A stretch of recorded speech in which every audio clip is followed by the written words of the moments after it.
তুমি কি বলতে চাইছো? আমি তোমার টাকাগুলো সব বেকার বেকার খরচা করে ফেলছি?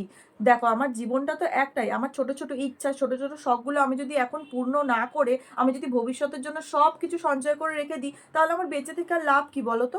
আমার মতে বলে ওইসব শখ পূরণ টুরন ওইসব বড় লোকেদের জন্য, আমাদের মতো মধ্যবিত্তদের জন্য জমিয়ে রাখাটাই উচিত বলে আমার মনে হয়।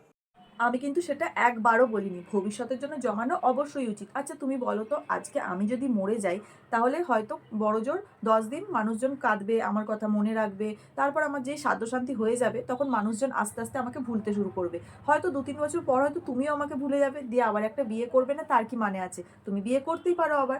তারপরে কি হবে? আমার যে জিনিসপত্রগুলো আছে সেগুলো সবাই তোমরা ভাগাভাগি করে নিয়ে নেবে।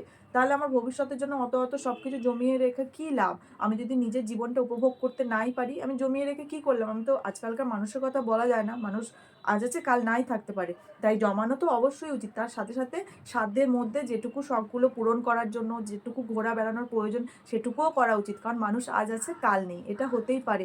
তাই কিছুটা জমানো উচিত, কিছুটা নিজের শখ মেটানোর জন্যও রাখা উচিত। হ্যাঁ, তুমি ঠিকই বলেছো।